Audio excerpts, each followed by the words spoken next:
Hello friends, welcome to City Samayal. இன்னைக்கு நம்ம ஒரு டீ டைம் ரெசிபி தாங்க பார்க்க போறோம். உருளைக்கிழங்கு போண்டா. தேவையான பொருட்கள்: மசித்த உருளைக்கிழங்கு, உப்பு போட்டு வேக வச்சுக்கிட்டேங்க. ஆனியன், கொரியாண்டர் லீஃப், இஞ்சி, பச்சை மிளகாய். வாங்க இதை தாளிச்சு நம்ம ஸ்டஃபிங் பண்றதுக்கு போகலாம். ஒரு பேன்ல 2 ஸ்பூன் ஆயில் ஊற்றிக்கோங்க. இந்த ஆயில் நல்லா ஹீட் ஆகட்டும். ஸோ நல்லா ஆயில் ஹீட் ஆனோடனே தாளிக்கிறதுக்கு கடுகு, உளுத்தம்பருப்பு. ஸோ நல்லா பொரிஞ்சு வருது. அதோடவே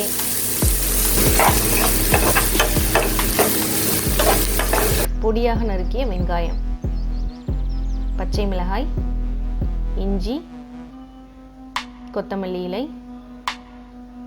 இது எல்லாத்தையும் நல்லா போட்டு மிக்ஸ் பண்ணிக்கோங்க. மிக்ஸ் பண்ணோடனே நம்ம வேக வச்சு எடுத்த 1 கப் உருளைக்கிழங்கு. ஸோ இதில் கட்டியே இல்லாமல் நல்லா மேஷ் பண்ணி விட்டுக்கோங்க. இது கூடவே சிறிதளவு மஞ்சள் தூள். நான் உப்பு வேக வைக்கும் போதே சேர்த்ததால இதில் சேர்க்கலைங்க. ஸோ ஸ்டஃபிங் ரெடி ஆயிடுச்சு. இதோட மேல் மாவு ரெடி பண்ணுறதுக்கு போகலாம். அதுக்கு 1 கப் கடலை மாவு,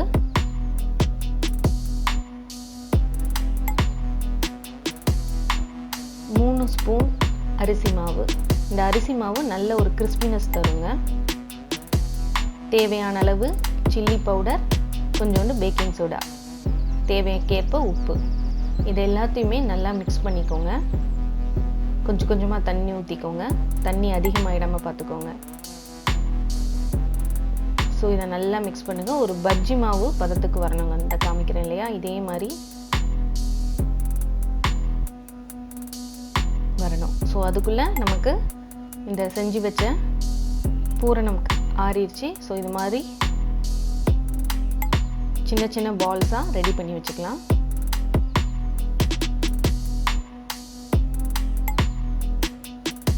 இந்த மாதிரி எல்லா பால்ஸையும் ரெடி பண்ணியாச்சு. ஸோ அதை பொரிச்சு எடுக்கிறதுக்கு ஒரு பேனில் ஓரளவு மீடியம் ஹீட்டில் ஆயிலை நல்லா காய வச்சுக்கோங்க. நம்ம ரெடி பண்ண அந்த பால்ஸ் ஸ்டஃபிங்கை அந்த கடலை மாவில் முக்கி ஒன்று ஒன்றா இப்போ பொரிச்சு எடுக்க போகிறோம். ஸோ எண்ணெய் மேலே தெளிக்காமல் ஒன்று ஒன்றா போட்டுக்கோங்க.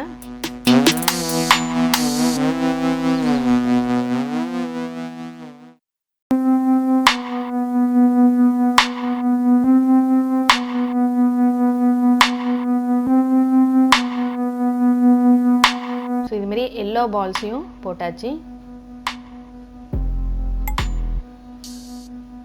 ஸோ எண்ணெய் நல்லா கொதிச்சு அதோட பால்ஸ் எல்லாம் நல்லா மேலே வருது.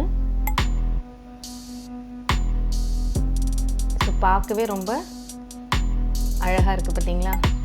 டேஸ்ட் அதை விட ரொம்ப சூப்பராகவே இருக்கும். ஸோ எடுத்துட்டேன் பார்த்தீங்களா, முறு முருண்டு. ஸோ சுவையான உருளைக்கிழங்கு போண்டா ரெடி ஆயிடுச்சு. இதை நான் பிரித்து காமிக்கிறேன்.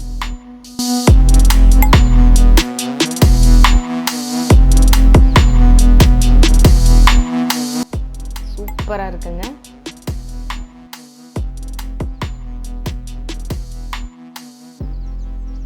இந்த வீடியோ உங்களுக்கு பிடிச்சிருந்துச்சுன்னா மறக்காமல் லைக் பண்ணுங்கள், ஷேர் பண்ணுங்கள், கமெண்ட் பண்ணுங்கள், சேனலை சப்ஸ்கிரைப் பண்ணுங்கள். மீண்டும் ஒரு வீடியோவில் சந்திக்கிறேன்.